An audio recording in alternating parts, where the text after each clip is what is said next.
Sim, estou de preto, mas foi obrigada.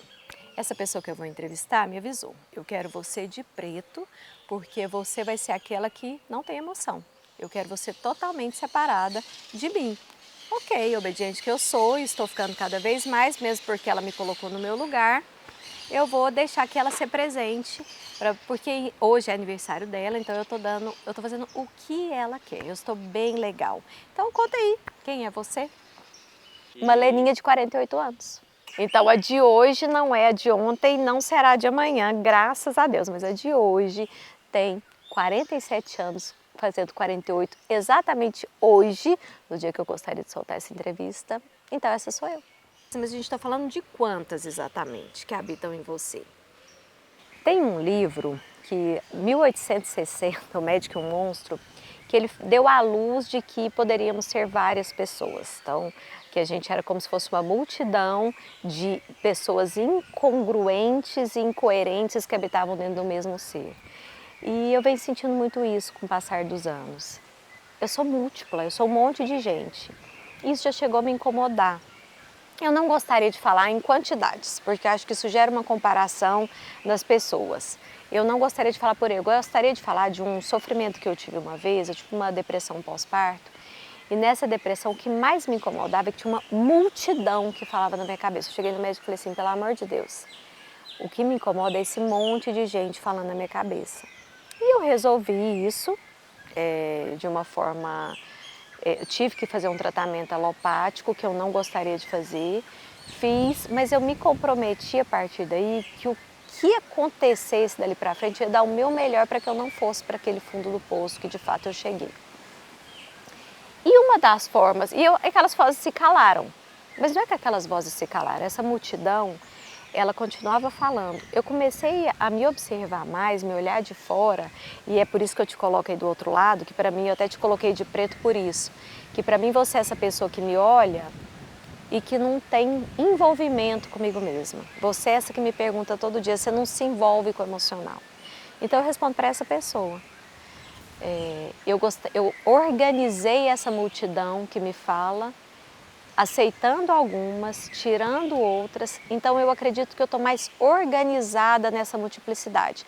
Aí por que ficou múltiplo? Porque eu organizei. Então quando eu estou dentista, eu sou dentista, quando eu estou aqui na árvore, eu estou aqui na árvore, quando eu estou mãe, eu estou mãe, quando eu estou esposa, eu estou esposa, quando eu estou filho, eu estou filho. Então organizar essa multiplicidade, que cada relação gera uma identidade. E a gente acreditar que a gente é só uma é empobrecedor.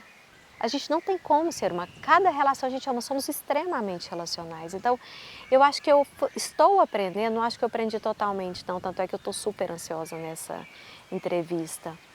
Mas eu acho que eu estou muito mais organizada. Você fala assim, agora você é dentista. Faz o que te cabe como dentista. Mas às vezes nada me impede de sentar ali na cadeira, né? Na técnica cirúrgica. Mas na hora que eu sento com você na mesa, não, para. Agora você é psicóloga. Esses dias um sócio meu, a gente teve uma conversa super legal e falou assim, Leninha, você tinha que ser psicóloga. Eu falei, então, eu já sou. Então assim, é que a gente vira terapeuta onde a gente estiver. Então, quem sou eu nesse momento? Aqui agora eu estou contando essa história desse monte de Leninha, que eu não vou te falar quantas, mas elas estão bem organizadas. Mas me explica aqui, foi só nessa depressão que você, porque foi com quase mais de 30, né? Não, quase 30. Foi só nessa depressão que você descobriu? Foi nela que você começou esse questionamento? Eu me lembro de um pesadelo recorrente quando eu era criança. Eu acho que eu sempre fui muito questionadora. Tinha um pesadelo que era rotineiro. Eu tinha dormido, criança, pequenininha, eu lembro disso até hoje. Eu pequenininha e eu tinha morrido. E aí era um breu. E eu lembro de enxergar esse breu e falava assim, mas acabou tudo? Mas não pode acabar tudo. Mas e meus pais? Porque nessa época você quer só que seus pais sobrevivam, né? Você é totalmente dependente. Eu era pequenininha mesmo. E eu acordava com temor e minha mãe falava que eu costumava ir para o quarto dela e falar assim, mãe, a gente vai viver até ficar muito velhinhas juntas. E aí eu ficava, porque eu não queria pensar na morte como um fim. E eu tinha aquele pesadelo recorrente. Então aí eu acho que eu fui buscar que assim, não pode ser só isso aqui. Eu precisava de respostas para que a gente tivesse outras vidas. Nem que essas outras vidas, elas fossem várias vidas dentro dessa. Eu acredito, eu faço acordos comigo e tenho crenças que muitas vezes elas não têm uma comprovação, que eu já busquei muitas comprovações e que eu decidi assim, não vai ter comprovação. Isso eu não abro mão de acreditar e o que eu tiver que viver depois que eu tiver aqui, se existir um pós, que hoje eu acredito que exista, aí eu vou viver. Mas enquanto eu estou aqui, eu quero viver essa multiplicidade dessa forma magnífica que tem sido. Então, assim, tem sido enriquecedor viver está sendo delicioso viver esse monte de Leninha. E eu vou falar que é mais que delicioso, necessário, porque o que acontece? Eu fui mãe, sou mãe, tenho 2 filhos e meus filhos estão voando. Não precisam de mim cada vez menos. Por outro lado, os meus pais precisando um pouco mais de mim. Então as coisas inverteram, eu ainda brinquei com os meninos. Agora a primeira ligação sempre foi para vocês, esses são os primeiros que eu atendo, agora são os meus pais. Essa troca ela é muito natural, mas daqui a pouco os meus pais também vão passar. E aí eu acho que a vida vai te convidando a cada vez mais, é sobre você. Vai te tirando, as coisas vão sendo apagadas desse plano. Então não acreditar em outro plano para mim é enlouquecedor. E enquanto eu não vivo esse outro plano, me multiplicar é o que tem me curado. Então tem sido muito bom viver isso tudo, me enche de projetos, até para que eu deixe em paz meus filhos, porque, gente, assim, ó, ok, a gente está numa época que, nossa, pai super ajuda, mas mãe, para mim, se eu pudesse escolher, o que mais me marca de todas as minhas identidades é a maternidade, porque ela me fez ser melhor obrigatoriamente. Então a maternidade é o que mais me marca. Mas ao mesmo tempo, o cortar o cordão e deixar aquele ser ir embora de fato é o maior desafio. Então eu fico pensando como esse pesadelo me guiou até agora e como a maternidade entrou no meio disso para falar assim, filha, deixa eu te falar, se vira, porque você não pode ficar, esses meninos não precisam mais de você. O certo é que esses meninos não precisem mais de você. E isso é entristecedor, mas ao mesmo tempo pode ser engrandecedor. Então acho que tudo depende da forma que a gente enxerga a vida. Então eu tenho passado a enxergar de formas diferentes. Por isso que essa Leninha de hoje enxerga de um jeito. E eu vou te falar quem me ensina a enxergar com lentes diferentes. Pessoas diferentes. Eu busco me relacionar com mais profundidade com pessoas que têm visões diferentes, como que me convidasse para outra janela e falasse assim, vem aqui, olha dessa janela, uma janela diferente. Isso tem me dado mais vida e mais multiplicidade. Então aí a gente pode ser um universo. Bom, estou aqui separada de emoção, mas não dá para não te perguntar. Você não acha que faz tudo sem foco, porque fica desfocado? Tem um conto do Rubem Alves, do pato selvagem e do pato, que eu acho ele muito interessante, que ele fala que existe um pato selvagem, que ele voava lá e era muito cansativo ficar migrando e buscando comida, e um dia ele estava migrando de um lugar para outro, canseira, e ele olhou lá para baixo e tinha uma fazenda com uma vida perfeita, de patos domesticados, e que eles ganhavam comida, e que eles não precisavam fazer porcaria nenhuma. Então estava tudo certo, eu quero ser um pato domesticado, essa vida aqui de cima é muito custosa. E ele pousou e ele virou um pato domesticado, tinha comida. Gente, não precisa migrar, não precisa procurar comida, tá tudo na mão. E aí foi a vida. E de repente, a vida foi ficando entediante. Aí ele viu os patos selvagens voando lá em cima e falou, não, eu quero ser um pato selvagem de novo, eu quero aquela vida. Foi voar, estava gordo, caiu, não teve jeito. Então ele foi fadado a ser um pato. Ele não teve mais escolhas. Ele tinha escolhas e passou a não ter escolhas. Então, essa história, ela mexe muito comigo por causa do pato, né? Que o pato tem aquela história que o pato faz tudo e não faz nada direito. Então, eu já pensei nisso demais. Você, inclusive, que está aí na minha frente de preto, já me perguntou isso muito. Ah, então agora você é pata. Faz tudo e não dá nada certo. Vocês não têm ideia o tanto que essa pessoa me incomoda. Você me incomoda. Mas o que é muito bom, porque eu vou procurar respostas. E as respostas que eu achei é que, assim, eu sou crítica demais comigo. Eu fico com essa mania de querer me dar 10 e eu dificilmente me dou 10. Então eu baixei essa crítica que vem de você, então você está bem aí no seu lugar, que eu deixei sendo muito útil, me questionando, mas tem limite. Eu aprendi a lidar com você da seguinte forma. Existe uma linha aqui, ó. Você não passa, eu te coloco no seu lugar. E aí eu sou o tanto que eu quiser ser. E tem lugares que eu vou ter notas medíocres, tem dia que eu vou ser uma mãe medíocre, e depois eu tenho coragem de chegar nos meus filhos e falar assim, então, sabe aquele dia? Então eu fui medíocre, hoje eu vejo de outra forma. Eu sou uma dentista que vai voltar atrás, então no seu caso eu vou fazer diferente. Eu vejo as entrevistas aqui da Árvore, tem umas que eu gosto, tem umas que eu falo, meu Deus, mas já passou.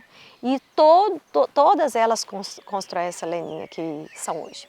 Então o que eu faço? Então eu faço para trabalhar a minha atenção, que foi a sua pergunta, não estou, você vê que eu não estou viajando, né? Estou conseguindo. Eu sou voada, você viu que eu vou e volto, mas eu consigo fechar. Então, por exemplo, quando eu comecei com meditação. Aí, tipo, eu comecei 5 minutos e depois consegui ficar 40 minutos. Mas depois eu falei assim, gente, mas meditação não é para mim, eu preciso da meditação em movimento. Então eu vou fazer da minha vida uma meditação. Então, ferramentas que me trazem para o momento. O tênis, a yoga, a musculação, que é um trem que eu não gostava, eu sou obrigada, mas faço. Falo assim, agora você está aqui, você precisa disso aqui para viver os 150 anos e 50 mil leninhas que você quer viver, então você vai fazer a sua musculação muito bem feita, o que você conseguir. Também tem dia que eu não vou, é raro, tá? Porque eu sou super disciplinada. O que eu como é para performar melhor. Eu aprendi o que me faz bem. Deixa eu te contar, não tem nada demais. É arroz com feijão, básico, você está cansada de saber disso, não tem muito segredo. Mas eu aprendi a ser simples e estar presente em todo lugar. Então, a hora que eu estou voando, volta para cá. Olha para essa pessoa, sente o cheiro do lugar, olha para o olho. Não vou não, volta para cá. Isso tem me ajudado muito a melhorar. Agora, o que mais tem me organizado é o ato de escrever. E aí eu já sou assim, se funciona para mim, eu já quero que você escreva. Não, eu mudei, você não, os outros, né? Você a gente já tá junto, mas separado. Mas o que eu falava assim, gente, escrever é fantástico. Não, espera aí, por que escrever é fantástico para mim? Eu fui perguntar antes. Porque a escrita me dissocia do mundo para que eu enxergue ele melhor. Então, qualquer problema que eu tenho, agora eu tenho um texto, então eu tenho uma situação que me foi desconfortável com meu marido. Então, eu paro ali, é como se eu parasse o tempo, observasse tudo que está ao redor. Aí eu escrevo um texto e sento com ele um tempo depois que as emoções já acalmaram. Aí ele me escuta. Porque parece que no meio das emoções a gente não está nem escutando, está muito em mim, ele muito nele. Ali a gente se encontra e se escuta e melhora. Então tem sido mágico. Então a escrita me dá granularidade, eu enxergo como se fosse um drone e coloco no papel. Não, ok, muito bonita essa teoria sua, mas que a gente é separada, mas eu tô dentro de você. E o que eu mais escuto você escutar é: como é que você consegue fazer isso tudo? Onde você arruma tempo? Então, eu tenho uma história com o tempo que é muito engraçada. Isso não é fake news, as pessoas podem provar. Eu termino a gravação aqui e falo assim, deu tanto tempo. Eu acerto na maioria, inclusive os minutos. Mas é que eu respeito o tempo como se fosse um Deus. Eu tenho um respeito muito grande para ele. Assim. Então, assim, é o Deus tempo que eu respeito cada minuto, cada segundo e ele me devolve com muita generosidade. Então, se eu vou tomar um café com você e eu vou atrasar 3 minutos, eu vou te falar, então, eu vou demorar 3 minutos, você é louca. Não, 3 minutos eu faço muita coisa. 3 minutos eu leio 3 páginas de um livro no Kindle. Então, eu respeito o seu tempo, porque para mim eu ando fazendo de cada segundo uma eternidade. Então, acho que a minha história com o tempo tem sido muito interessante. E a vida tem sido generosa comigo. Então vamos falar de futuro, apesar de você estar querendo viver no presente. O que você quer ser no futuro? Que velha você gostaria de ser? Eu quero ser uma velha sábia. Eu quero ser uma velha que viveu um monte de coisa e que senta aqui na árvore e conta para os outros. Eu não acho que é de um lugar que ensina, que dá fórmulas. É de um lugar que mostra o seu caminho e fala assim, ó, aqui deu certo para mim, aqui deu errado. Mas às vezes você quer ir, cai no buraco e tá tudo certo. Eu também aprendi a cair no buraco, mas quando as pessoas passam, você já vai pelo menos preparada que naquela estrada tem um buraco e que você, tipo, acende melhor os faróis, coloca uma luz alta, observa e inventa a sua maneira. Então eu acho que essa velha, sabe o que eu quero ser? Essa velha, eu tenho reuniões com essa velha já, assim. Eu tenho reuniões e falo assim, o que você gostaria que eu fizesse, né?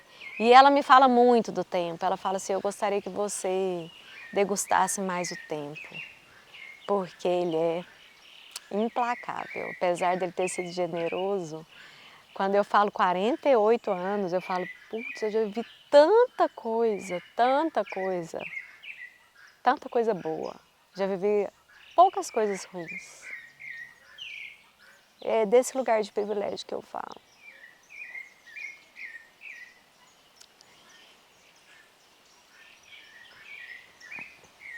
E principalmente, eu já deixei você ser muito dura comigo.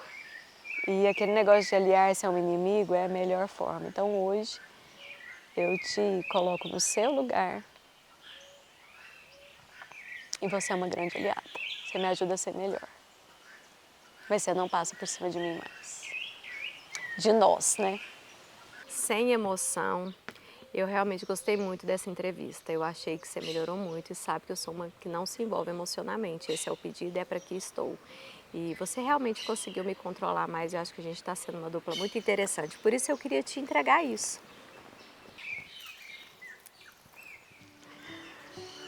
Leninha, você está de parabéns. Com amor, Leninhas. Eu também acho que a gente está de parabéns.